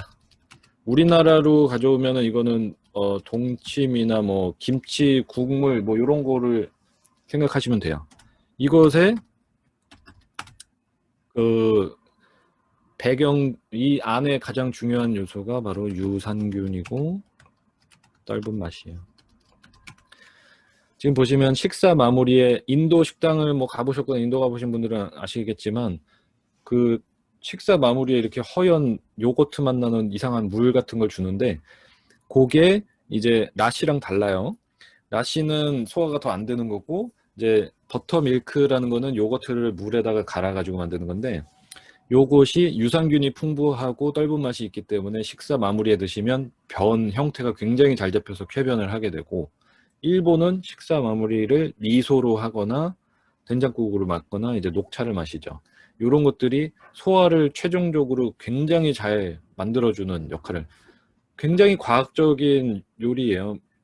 그 인도 요리도 그렇고 일본 요리도 그렇고 맛을 6가지를 적절하게 사용하면서 적절한 발효식품을 통해서 소화를 잘 시키는 이거를 우리나라로 쳐서 식사 마무리를 해야겠다 그러면 김치 국물이나 동치미 국물 같은 게 그 무 같은 것에 있는 씁쓸하고 떫은 맛이 발효를 통해서 풍부한 유산균을 갖고 있는 형태로 섭취를 하게 되기 때문에 우리나라에서는 이렇게 써보실 수가 있을 것 같습니다.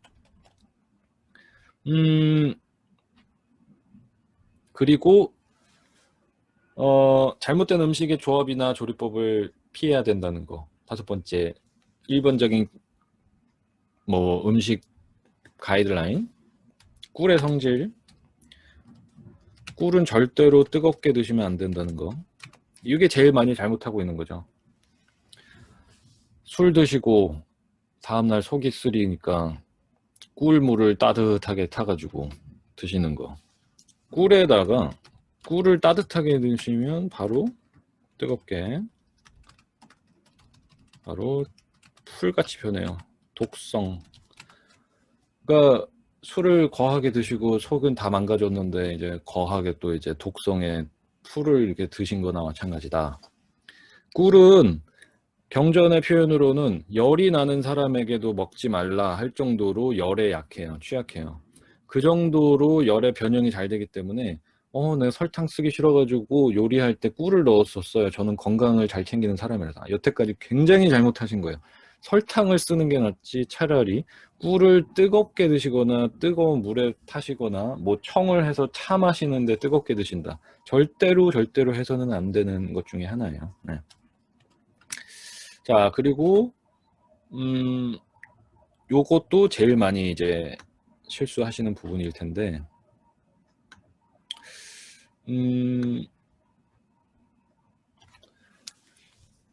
유제품과 과일을 같이 먹는 것, 그 다음에 유제품과 녹색 채소를 같이 드시는 것, 혹은 뭐 가지과 식물들.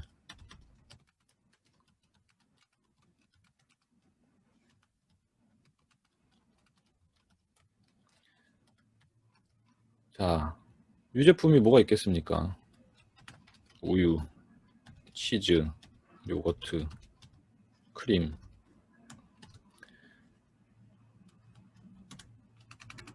소화가 되지 않고 독성 염증으로 팍팍 증가하게 되는 최악의 조합이 바로 우유랑 과일을 같이 먹거나 유제품, 요거트에다가 과일을 얹어서 예쁘게, 아니면 샐러드를 녹색 채소를 이만큼 해가지고 토마토도 넣고 막 하신 다음에 거기 위에다가 치즈를 얹어가지고 막 드시는 분들. 그 또 사이드에는 뭐 바나나 스무디, 딸기 스무디, 블루베리 요거트 막 이런 거 드시잖아요. 이런 것들이 몸 안에서 이 재료끼리 충돌이 일어나면서 독성이 엄청나게 강해지고 소화가 다 되기도 전부터 부패가 시작되는 조합 중에 하나예요. 그래서 제일 잘못하고 계신 부분이 아마 이 두 가지일 것 같아서 제일 많은 것 중에서 이 두 가지만 따로 빼왔어요. 그러니까 아침 식사 건강하게 먹겠다고 바꾸실 때 제일 많이 하는 실수가 이거죠. 난 샐러드에다가 요거트에다가 과일 넣고 주스 넣고 막 드세요. 건강하게 지겠다고.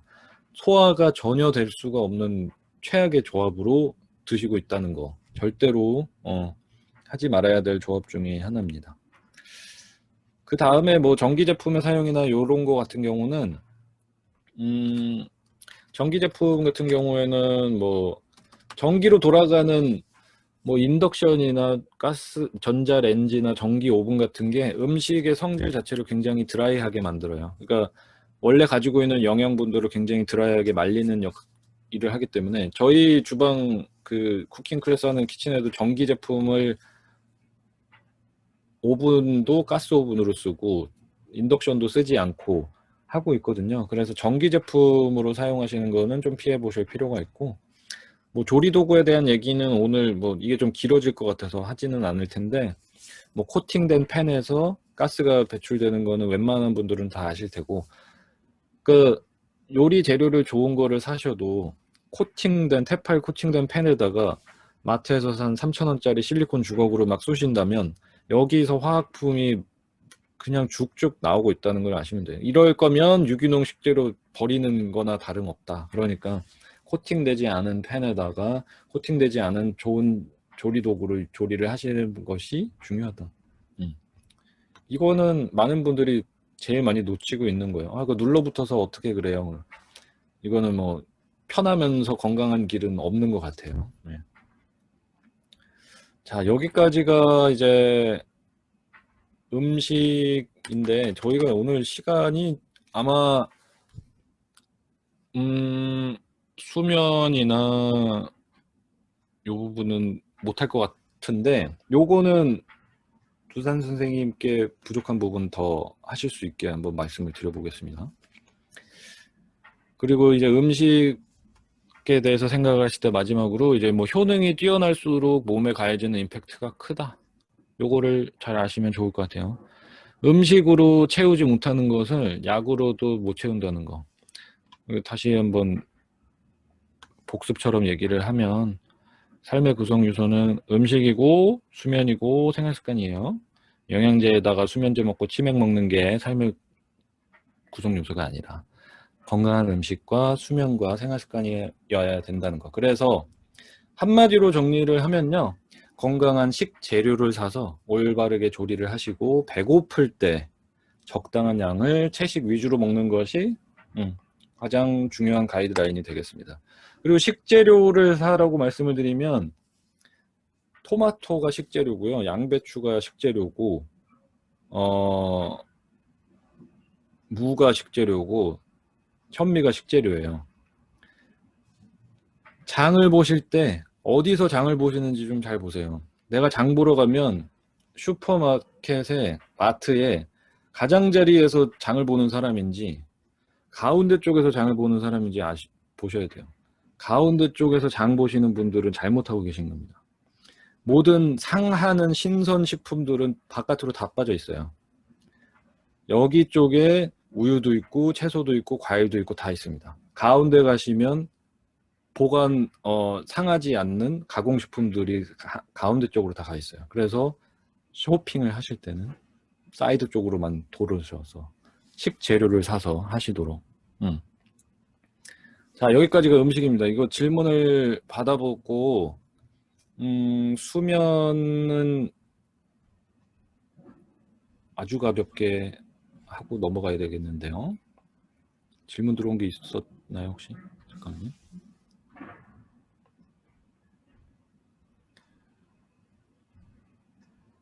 질문 있으신 분 손들기 한번 해주시겠어요? 아니면 손들기 기능이 어려우시면 화면에서 손 드셔도 저희가 찾아보겠습니다. 여기 지금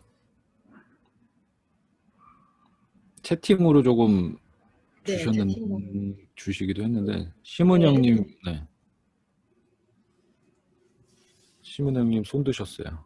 네, 신문영님 음소거 해제하고 말씀해 주시겠어요? 예, 들리세요? 네. 궁금한 게 두 가지인데요. 식사 후에 쓴 커피를 마시는 것과 그리고 목이 마르지 않았을 때 물을 계속 안 먹었을 때 소변 색깔이 너무 노랗게 변했을 경우 음. 그 두 가지가 궁금하거든요. 네네. 그 본인 지금 컨디션이 어떤 친구인데요? 그러니까 식후에 커피를 먹는 것이 괜찮은가 아닌가인가요? 아니면 쓴 커피는 쓴맛은 괜찮다고 하셨잖아요. 네네네. 그래서 아무것도 첨가하지 않은 쓴 커피는 괜찮은 건지 원두. 괜찮아요. 네, 괜찮습니다. 그리고 그냥 커피 같은 경우에는 커피의 건강한 이점을 살려서 먹는 방법은 딱 하나밖에 없거든요. 그 표백되지 않은 필터에다가 그 그라인드한 커피를 드립해서 먹는 거 말고는 모든 방식의 뭐 에스프레소 추출하는 방식이나 고압 고열로 하는 방식으로는 건강의 이점이 단 하나도 없어요. 커피는 오로지 그 표백되지 않은 거에다가 산화되지 않은 로스트된 콩을 가지고 드립하는 방식만이 건강에 이점이 있게 먹을 수 있다는 것만 아시면 되고, 그 다음에 물 같은 경우는요, 소화력을 다잡기 위해서 처음 해야 되는 거는 식사 시간 안으로 물을 다 몰아서 먹는 거예요. 식사 시간 안에 먹는 물이나 음식으로부터 섭취되는 그 액체의 양을 제한을 좀 시키는 게 중요하거든요.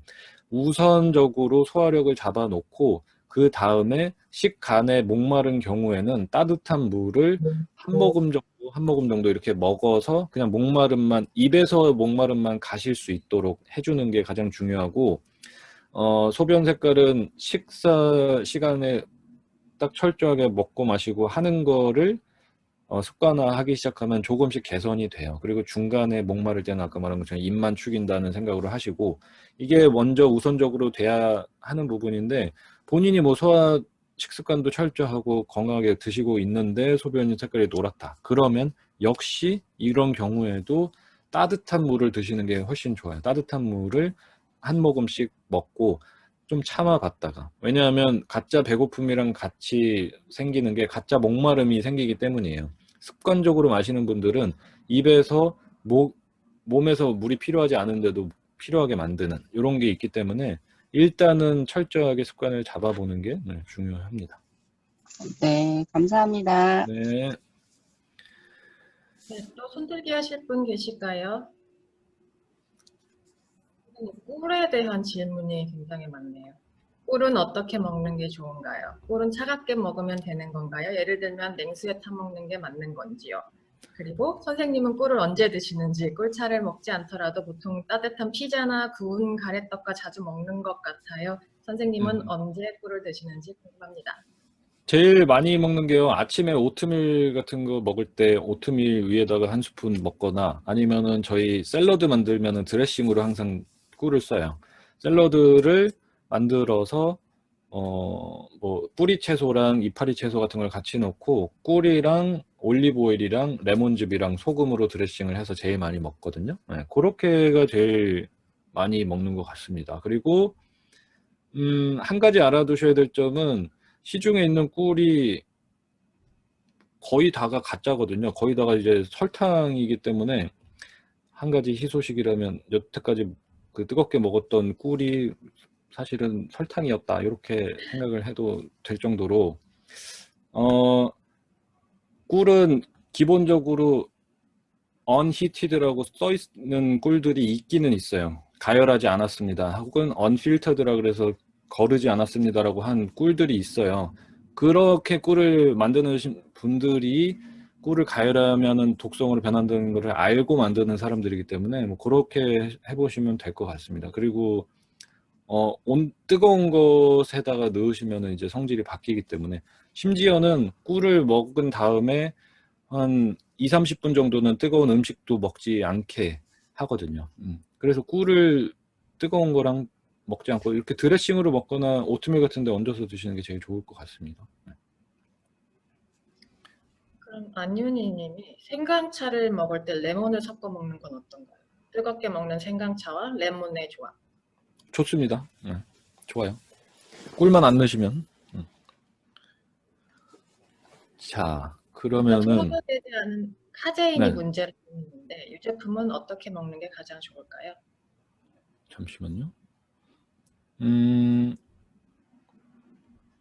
유제품을 어떻게 먹느냐가 중요한 게 아까 말씀드린 대로 충돌이 일어나지 않게 드시는 게 좋거든요. 유제품에다가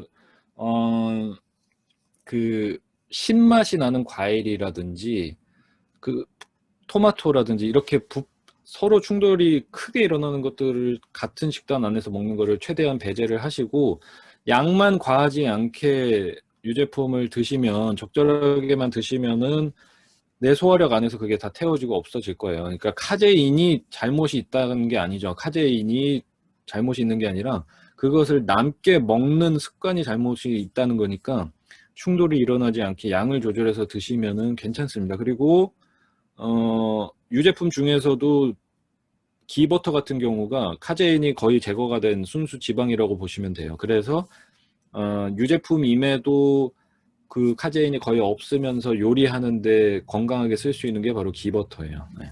그런 게 대표적인 예가 되겠죠. 자, 그러면은 이거 수면이랑 요거를 안 할 수는 10분 남았네. 어떡하지? 안 할 수는 없으니까 그냥 가볍게 읽으면서 지나가도록 하겠습니다. 어차피 세 가지가 어떤 건지만 좀 알아두셔야 되니까 이제 첫 번째가 건강하게 음식을 먹는 것이 나를 지탱하는 거, 두 번째가 이제 수면이었는데 불면증에 좋은 게 뭐가 없을까요? 정답은 없습니다. 불면증에 좋은 거 추천해 주세요. 없어요. 니다나를 찾아 없애는 게 중요합니다. 왜 잠이 안 올까? 왜? 도대체 그거를 찾으셔야죠. 이거 먹으면 잠 잘 오지 않을까요? 아유르베다에서 잠 잘 오는 약 좀 주세요. 없어요. 그런 걸로 잠 재울 수 있었으면 그 사람은 그걸로 노벨상을 받고 재벌이 됐을 겁니다. 뭘 먹여서 사람을 재울 수가 있으면. 그러니 수면제를 먹어도 잠이 안 오겠죠, 사람들이. 왜 잠이 오지를 않는지를 아셔야 되겠죠. 첫 번째, 피지컬한 스트레스, 물리적인 스트레스를 말합니다. 눈으로 블루라이트를 보는 게 어제 말한 멜라토닌 호르몬을 팍팍 떨어뜨리기 때문에 과로하는 거. 그리고 한 가지 좋은 거는 자는 데다가 커튼 같은 거 안막으로 하시는 거, 그리고 시계나 뭐 핸드폰이나 뭐 어떤 거 불빛 전혀 없이 주무시는 게 좋아요. 왜 그러냐 하면 사람에게는 생존 본능이라는 게 있고 렘 수면 사이클에 대해서 들어보셨을 거예요. 깊게 잤다가 얕게 잤다가 하는 사이클을 반복하면서 사람은 잠을 자거든요. 근데 여기서 깊게 잠들었다가 얕아지는 수면 한 사이클을 딱 돌았을 때 사람이 우리가 의식하지 못하는 상태에서 눈을 떠서 주변을 살피게 되어 있어요. 생존 본능에 의해서. 눈을 떠서 살피는데 그때 시계 불빛이 하얗게 있다거나 여기에 메리 크리스마스 하고 막 트리가 빛나고 있다. 그러면 눈이 무의식적으로 보고 위험 요소로 간주를 해서 사람을 밀어서 깨워요. 그렇기 때문에 자는 환경은 무조건 최대한 어둡고 그런 불빛이 없게 해주시는 게 좋다는 거. 그리고 이런 블루라이트도 마찬가지로 그런 밝은 빛들이 멜라토닌 합성을 굉장히 저해하는 요인이기 때문에. 두 번째, 케미컬 스트레스는 요거는 음식편에서 나온 거, 그리고 보충제로부터 유입이 되는 거. 코티졸 호르몬이라든지 스트레스를 많이 받은 동물 복지 환경에 있지 않은 뭐 달걀, 뭐 고기, 육고기, 유제품 이런 것들이 케미컬 스트레스를 통해서 잠을 못 자게 한다. 요거는 음식 자체를 뜯어보지 않는 이상 찾기 힘드실 테니까. 그리고 이모셔널 스트레스 같은 경우 정서적 스트레스가 있으면 당연히 신경에 떨림이 있게 되고 이 떨림이 있다는 것을 어떤 약물로도 재울 수는 없어요. 그러니까 당연히 뭐 다들 스트레스 좀 받고 핸드폰을 쓰고 살고 음식은 가끔 시켜 먹을 수도 있는 거 아니야? 그러면은 그러면 뭐 잘 자는 거는 포기해야죠. 뭐 다 하면서 잘 주무시는 분이 있다면 다행이지만, 그죠? 그렇지 않으신 분들은 요 세 가지에서 찾아서 하시는 방법밖에 없어요. 왜 다른 데서는 뭐 재울 수 있다고 하던데. 그런 일이 일어나지 않습니다.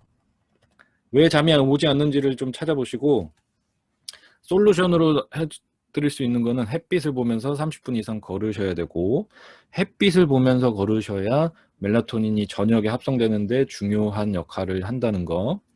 그 다음에 하루 종일 말하죠. 그리고 듣죠. 귀로 듣고 입으로 말하고 머리로 생각하죠. 이 작용, 그리고 걸어 다니면서 가장 많이 자극을 받는 것이 발바닥일 거예요. 이 발바닥, 귀 이쪽으로 산화 스트레스가 가장 많이 쌓입니다. 그렇기 때문에 밤에 돌아오시면 따뜻한 오일을 중탕을 하셔가지고 발바닥이랑 귀 속에, 귀에 바르실 때는 손가락 한 마디 정도면 돼요. 손가락 한 마디 오일을 적셔서 귀에 넣고 마사지만 해주시면 돼요.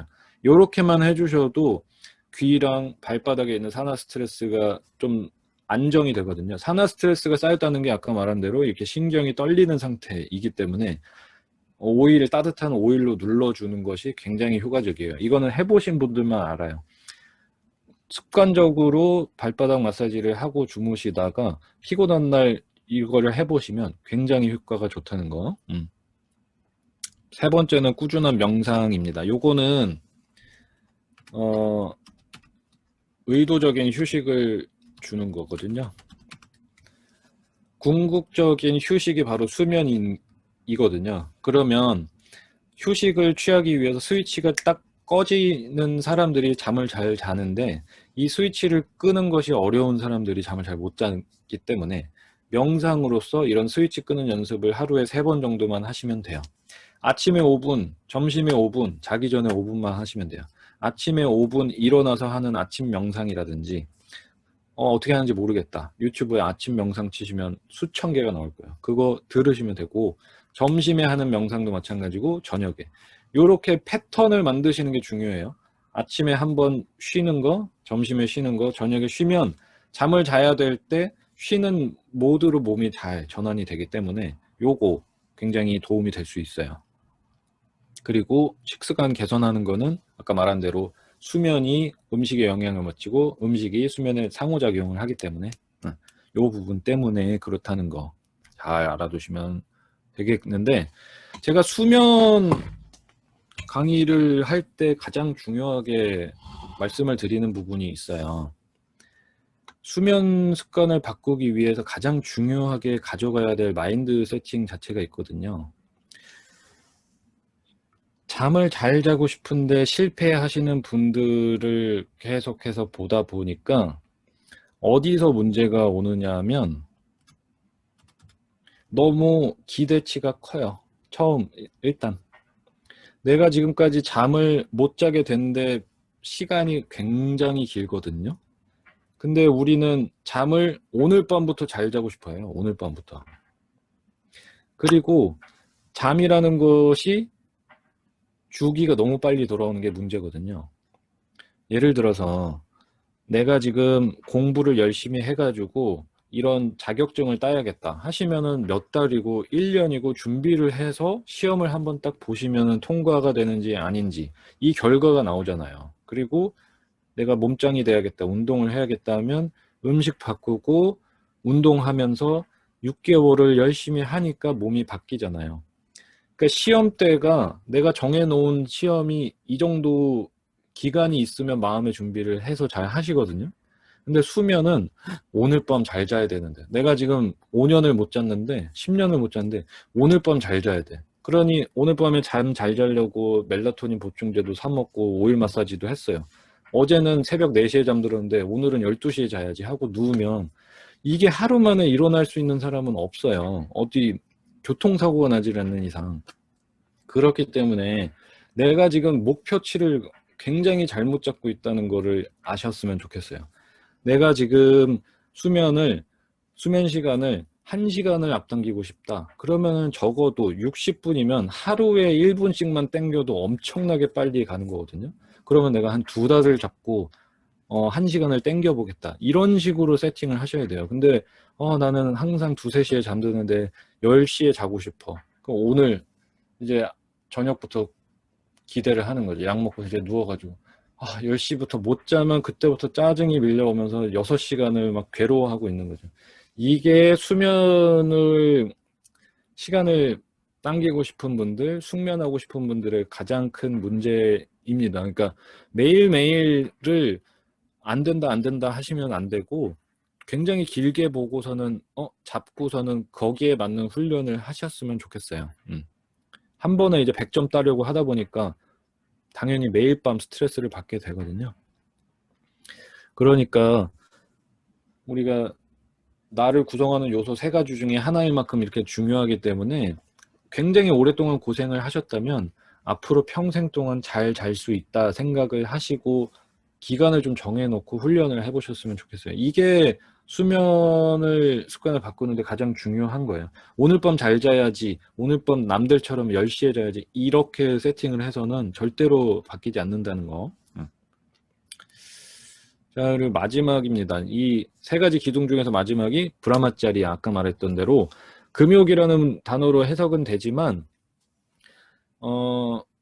배경적인 거 다 떠나서 제가 이제 해석을 하는 방식으로 설명을 드릴게요. 이건 바로 결단력이라고 제가 이제 표현을 제일 많이 하는데, 건강한 음식을 선택하는 결단력, 수면을 하기 위해서 올바른 마음가짐 등 이런 것들을 갖는 것이 바로 이 금욕적인 부분에서 온다고 생각을 해요.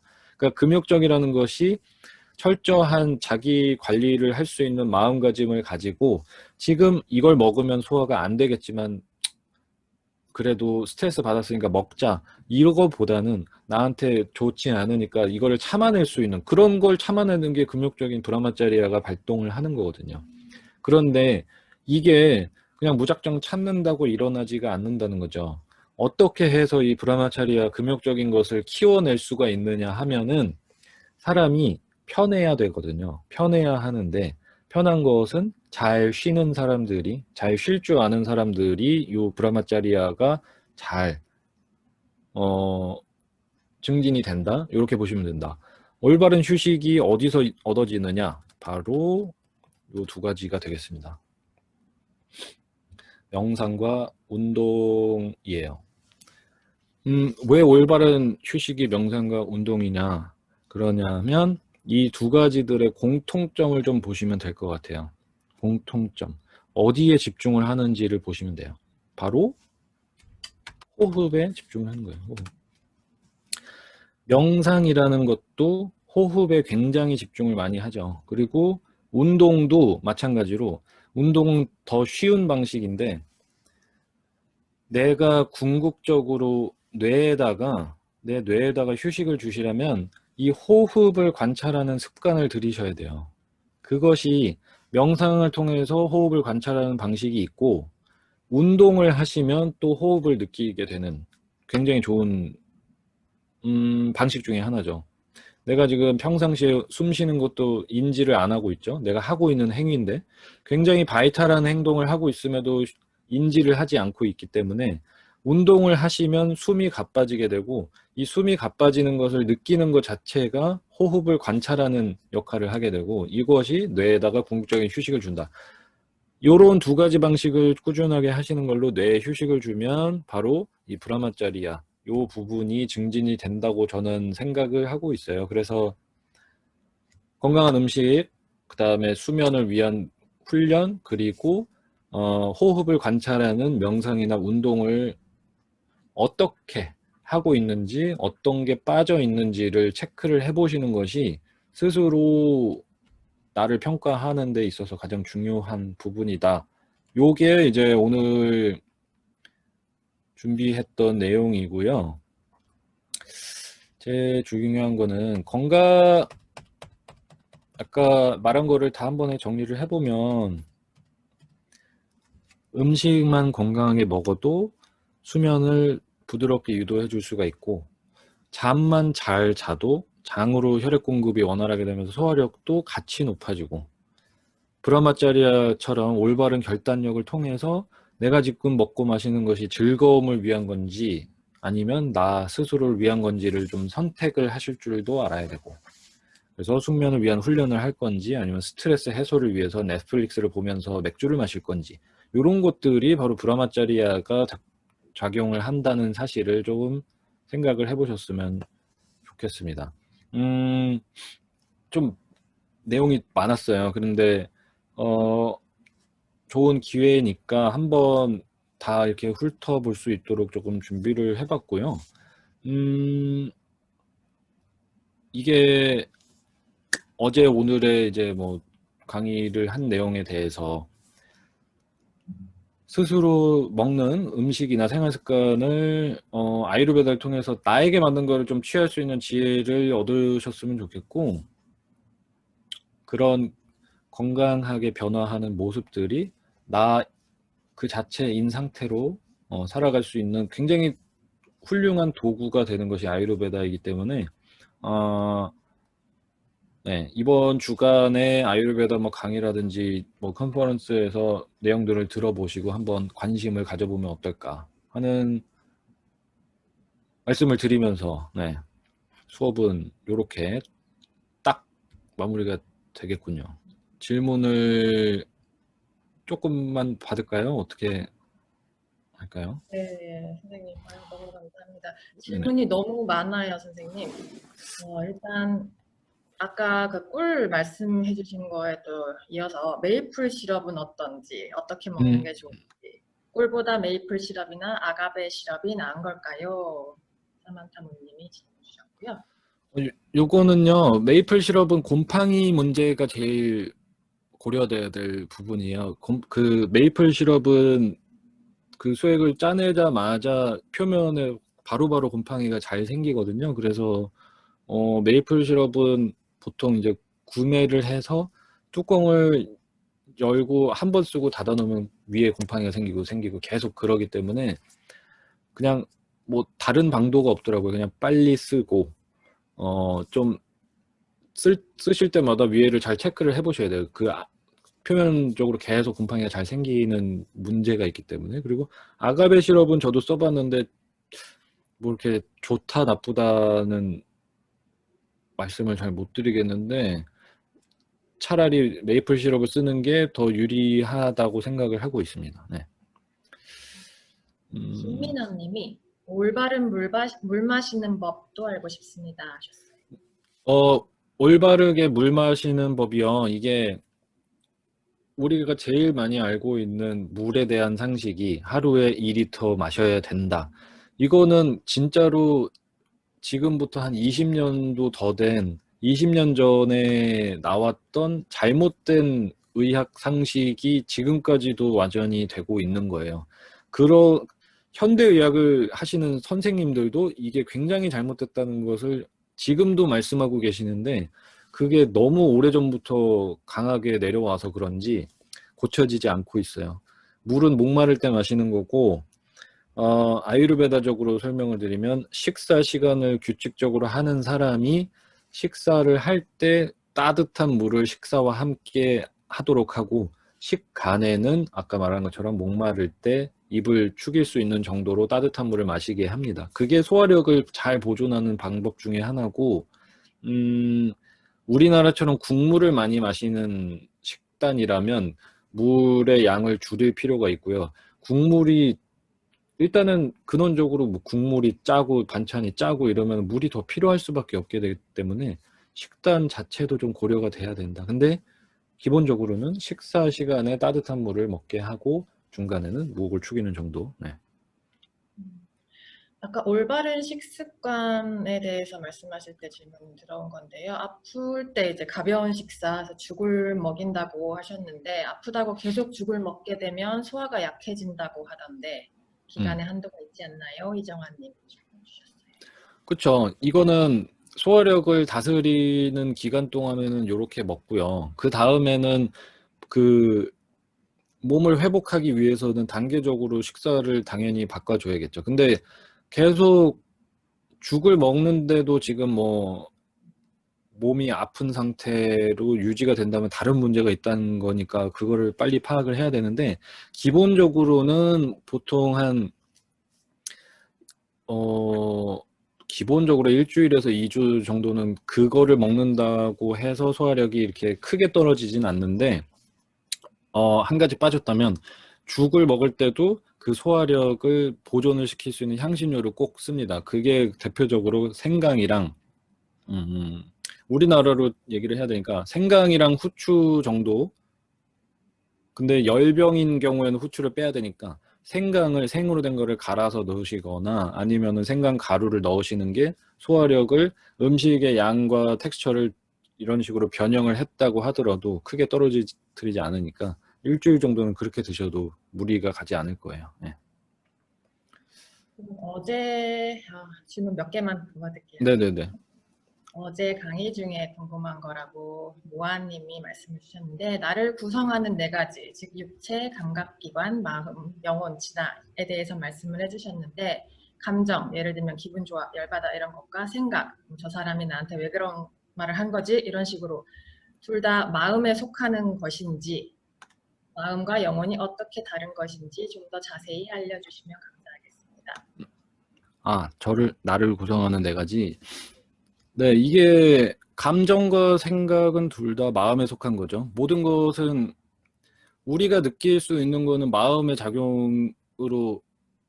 작용이 나다라고 착각을 하는 것이 가장 큰 문제다.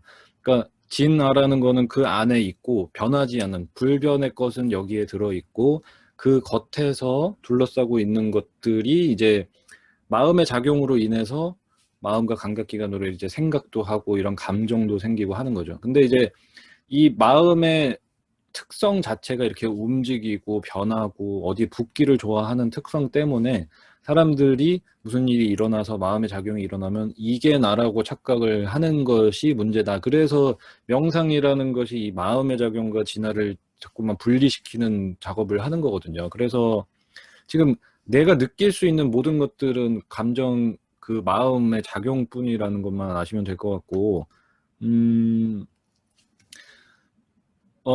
다양한 뭐 수련법이 있을 거 아니에요. 근데 제가 뭐 어떤 거를 해보면 좋겠다 하나 뭐 찝어본다면 제가 이제 인도에서도 배웠던 방식이기도 한데 붓다의 그 명상법을 고엔카라는 사람이 이제 고안을 해서 한 빗바사나를 한번 수련을 해보시는 것도 좋을 것 같아요. 빗바사나 수련을 해보시면 좋을 것 같고 이 부분이 궁금하시면 라마나 마하리시의 나는 누구인가 책을 읽어보시기를 추천을 드립니다. 모든 진나에 대한 얘기와 마음에 대한 이야기를 굉장히 잘 적혀 있기 때문에 그거를 한번 보시면 될 것 같아요. 마지막 질문이고요. 네. 운동 방법은 어떻게 하면 좋을까요? 보통 근육 운동, 유산소 운동 이렇게 구분하는데 어떤지 알고 싶습니다. 인수님이. 이것도 뭐 당연히 본인 컨디션이 어떤지를 알고 뭐 처방이 당연히 들어가겠죠. 근데 근육 운동은 나이가 드신 분일수록 근육 운동은 필수적으로 돼야 되는 것 같고요. 계속해서 줄어들기 때문에 이제 나이가 들면서 근육이 자연적으로 빠지면서 그 근육의 축소함에 따라서 옆에 힘줄들을 당기면서 근육통이나 관절통을 심하게 앓으시는 분들이 많아요. 그렇기 때문에 근육 운동은 꾸준히 해주시는 게 좋을 것 같고요. 뭐 걷기만한 유산소는 없을 것 같고, 과하게만 운동을 하지 않으면 될 것 같은데, 아유르베다는 뭐 본인의 신체 능력을 끝까지 다 쓰는 거를 절대로 하지 마라 이렇게 얘기를 하거든요. 이마에 땀이 맺히는 정도면 이미 몸에서 충분한 양의 운동을 했다. 이렇게 경전하는 서술이 돼 있는데 현대적으로 봐서는 근육 운동은 반드시 빠지지 않고 돼야 되지 않을까 싶습니다. 그리고 운동보다 더 중요한 것은 교정을 먼저 라인을 체크를 해보시는 게 좋을 것 같아요. 몸의 얼라이먼트라고 하는 거를 체크를 해봐서 어디가 삐뚤어지고 했는지 이런 게 선행이 돼야 된다고 보거든요. 뇌에서 몸의 각종 기관들로 호르몬을 통해서 이제 신호를 전달을 하는데 이 몸에 그 조금이라도 틀어짐이나 각도가 변해 있거나 이런 부분이 있으면은 이 신호 전달에도 문제가 생기거든요. 그래서 이런 것들이 성인병으로 이어지는 분들도 있고 여성 질환들, 뭐 생리 문제들 이런 걸로 이어질 수도 있기 때문에 근력 운동보다 선행이 돼야 되는 건 몸의 교정이 먼저 돼야 된다. 이렇게 말씀을 드리겠습니다. 네, 감사합니다. 네. 더 질문 없으시면 오늘은 이 정도로 마무리를 할까요? 네네. 네, 짧은 시간에 진짜 많은 정보 너무 주시려고 많이 네. 해주셨고 또 너무 강연해주시는 좋은 강연해주시느라고 고생 많으셨습니다. 네. 여러분 모두 다 잘 경청해서 들으시는 거 보였는데요. 조금 더 이제 새겨보시면서 여러분 좀 더 건강한 하루 보내시는데 건강한 삶 살아가시는데 도움이 되기를 바라겠습니다. 안윤희님 질문하시는 줄 알았더니 오늘 너무 유익한 강의 감사하다고 다들 인사를 주시네요. 네네. 오늘 구경화 선생님 강연은 이렇게 이외로 오늘은 이번 아유베다 주간에는 마무리를 하고 또 추후에 조금 더 심도 있게 또 더 깊이 있는 강연 함께 할 수 있기를 바라보겠습니다. 감사합니다. 감사합니다.